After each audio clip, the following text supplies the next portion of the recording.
Christmas from the Guardians of the Galaxy, I guess. Yeah, looks like Marvel and James Gunn got together to give us, once again, something that probably started off as a joke, but was just too funny not to exist. Do I think it's one of the best, most original Christmas specials to ever exist? I think you know the answer is no.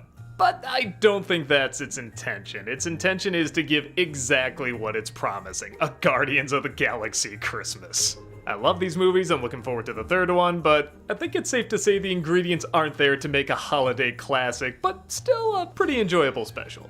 Star-Lord is feeling bummed because it's Christmas time and, well, nobody around him really seems to understand what Christmas is. They sing a song that's clearly supposed to go viral, showing how they don't quite understand it, but they're at least trying. Mantis and Drax, however, feel especially bad because, well, she hasn't told Star-Lord yet that she's technically his sister.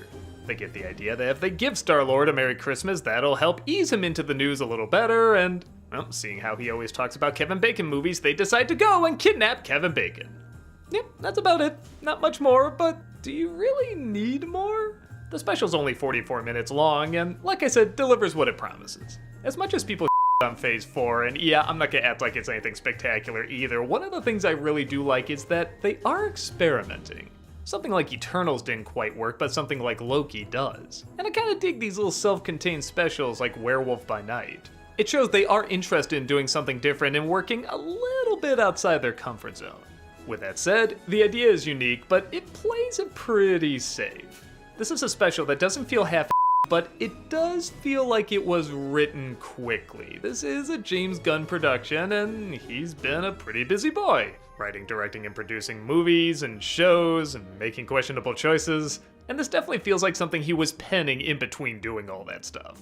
Because of that, the writing's okay, but it feels very formulaic James Gunn. I feel like we've finally gotten to that point where it doesn't feel really fresh and new. But that doesn't mean it's bad. I had kind of the same issue with Peacemaker. It's not a bad show, I just feel like, oh, it's doing the James Gunn thing. Kind of like when you wake up and realize, oh yeah, I like Tim Burton, but there's almost a mathematical equation to it, like it always has to hit these certain bullet points. But I think it works here because it is these characters and actors, and they can make even standard lines just so much funnier than they are.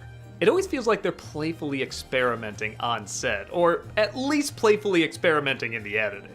There's one scene where Kevin Bacon just says he feels so good and so happy. He shouldn't, but he does. And Drax just says, "We hate you." Now, that doesn't sound too funny, but just when you get the mood of the scene and suddenly that line is thrown in at the end, it gets a big laugh. There's another scene where Groot is given a Game Boy. Again, on paper, it's not really that funny, but he just does this little shrug that's so friggin' adorable and just makes me love him all the more.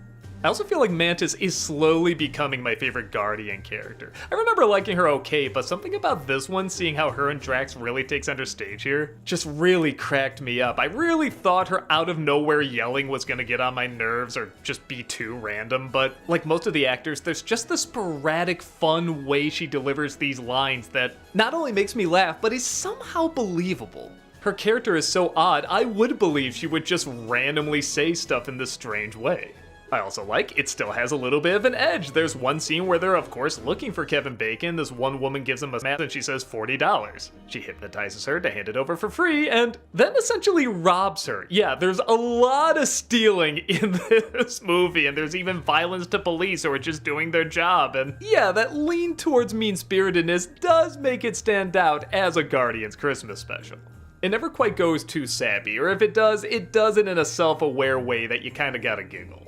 I say my one major complaint is there's an animated portion in the beginning and end, and I like they're trying to make it look like a rotoscope Ralph Bakshi kind of style, but again, I feel like they're working in that 3D technology where it doesn't belong. It feels weird, like half of it's hand-drawn and half of it's CG, or maybe it's just a computer program that puts lines on real actors, I don't know, but it feels different than if there was just a person drawing lines on them, rotoscoping it, and letting a computer do it. You can tell there was computer interference, and it just doesn't feel right. I know I dwell on that a lot in this and like the Chip and Dale movie, but I'm sorry, if you can put so much makeup on all these actors who are just walking around the background, you can spend a little bit of extra money to get this looking correct.